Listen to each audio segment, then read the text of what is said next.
Tema firman Tuhan pada saat pagi hari ini, segala sesuatu dari Dia, oleh Dia, kepada Dia, bagi Dia. Roma 11, 33-36 kita baca sama-sama. 2, 3. Oh, alangkah dalamnya kekayaan hikmat dan pengetahuan Allah, sungguh tak terselidiki keputusan-keputusannya, dan sungguh tak terselami jalan-jalannya. Sebab siapakah yang mengetahui pikiran Tuhan? Atau siapakah yang pernah menjadi penasihatnya? Atau siapakah yang pernah memberikan sesuatu kepadanya sehingga ia harus menggantikannya?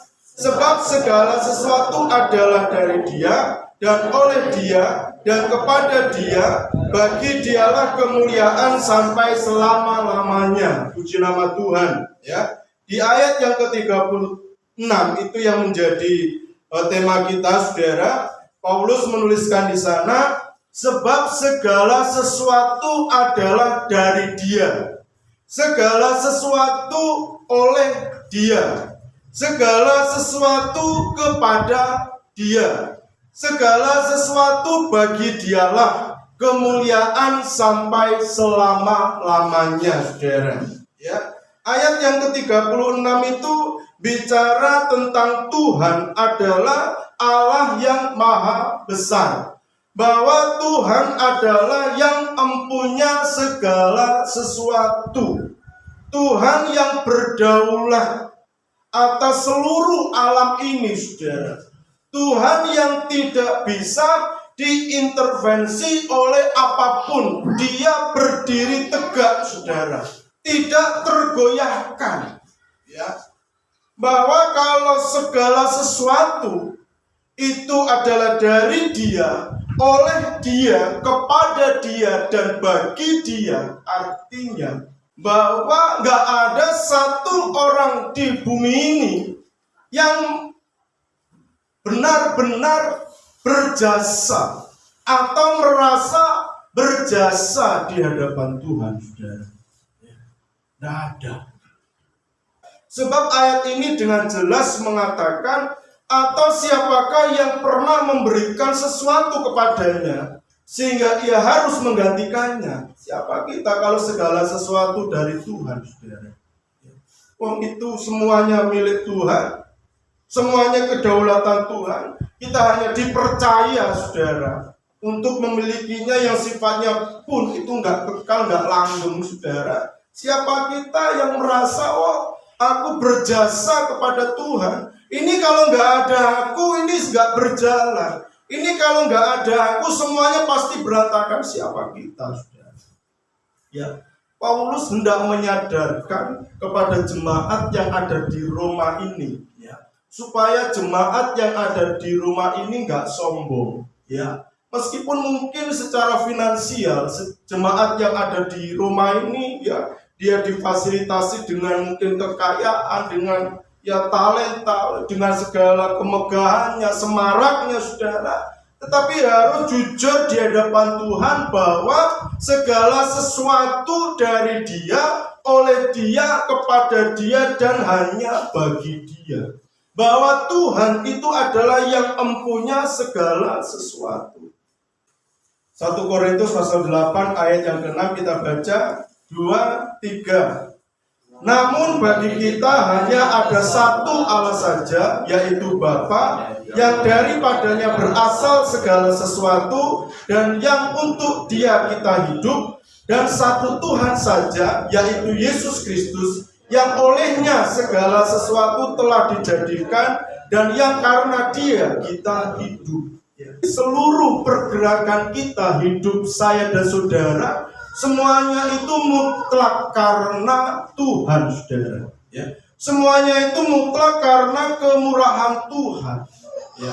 Oleh sebab itu jangan sampai kita merasa diri lebih dari yang lain. Ya. Oleh sebab itu firman Tuhan mengajarkan kita, kalau kita menyadari bahwa segala sesuatu itu dari Dia, oleh Dia, kepada Dia, dan bagi Dia, maka segala kepercayaan yang Tuhan percayakan kepada kita akan kita gunakan dengan bertanggung jawab penuh kepada Dia. Kalau kita menyadari bahwa segala sesuatu dari Dia, oleh Dia, kepada Dia, dan bagi Dia, maka prinsip hidup yang kita jalani sebagai anak-anak Tuhan selaras sejalan dengan kebenaran firman Tuhan, bahwa segala sesuatu dari Dia, oleh Dia, kepada Dia, dan bagi Dia. Alkitab memberitahukan persembahkan hidup hanya untuk Allah. Podho nyaosno badanmu minangka kurban kang urip lan suci, sebab kang dadi keparenge Gusti Allah. Mempersembahkan seluruh hidup hanya untuk Tuhan, artinya mendedikasikan seluruh keberadaan kita, hidup kita, dengan segala karunia yang Tuhan percayakan, talenta yang Tuhan percayakan, apapun itu bentuknya, saudara, semuanya kita serahkan, kita persembahkan hanya untuk kemuliaan Tuhan. Selama hamba masih bernafas, hamba tetap jadi pengerjauh. Jikalau nyawaku terlepas, memandang wajah Tuhanku. Mengapa kita harus mempersembahkan hidup seluruhnya itu untuk Tuhan? Sebab segala sesuatu itu dari Dia, segala sesuatu oleh Dia, kepada Dia, dan bagi Dia. Kita bisa bergerak sampai hari ini itu karena Tuhan.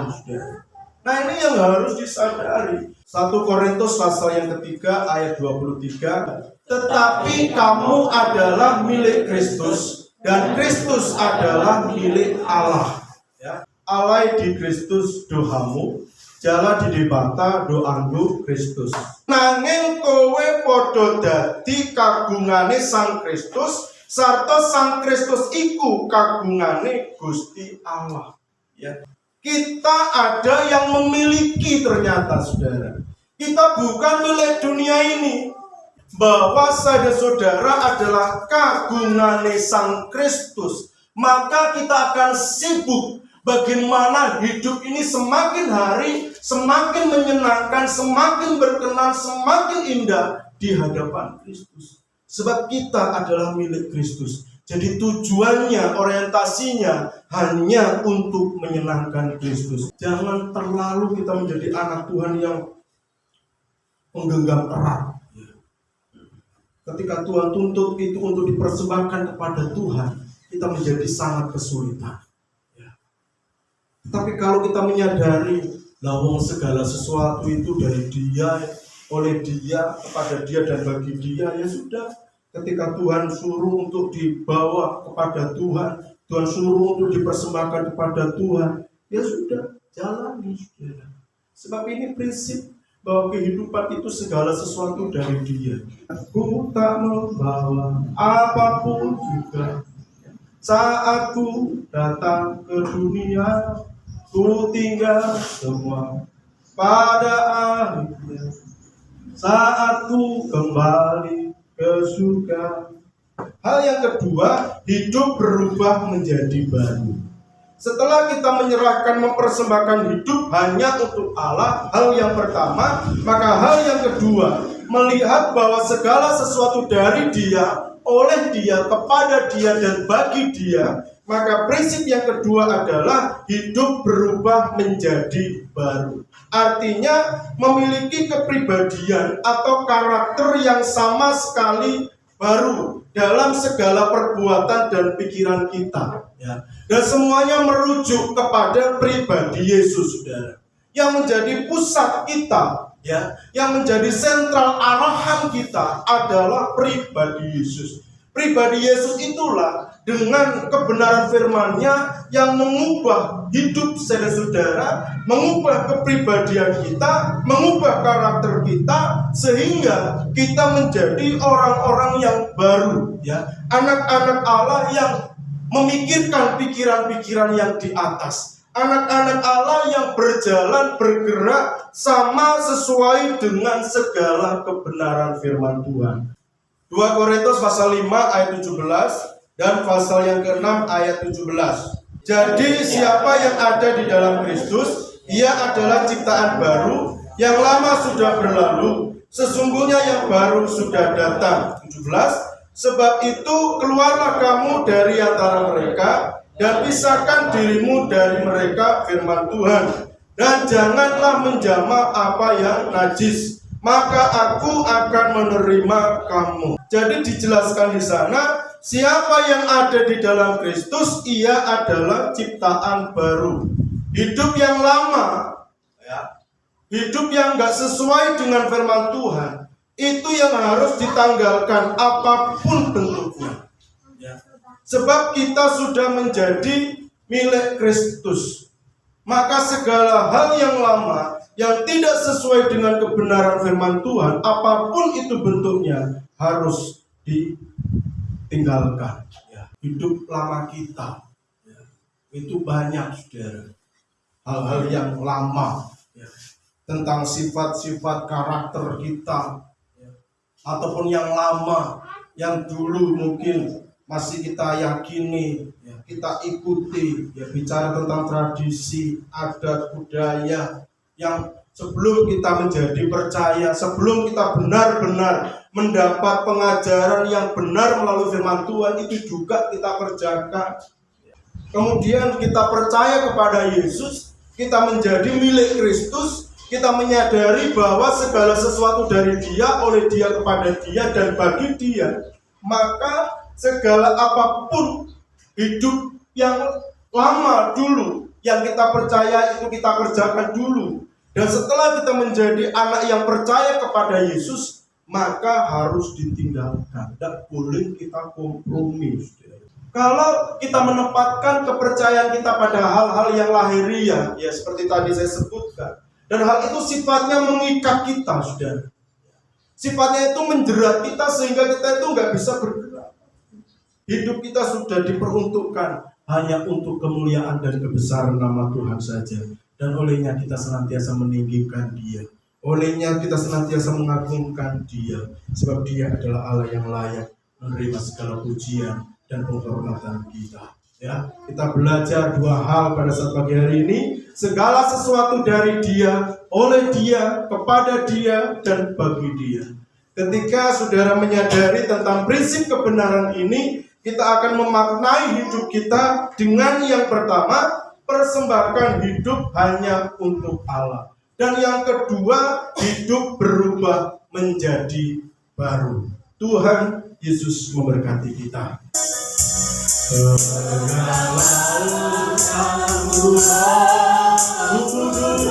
Kuduskanlah setiap kami Tuhan, setiap hari Tuhan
Benar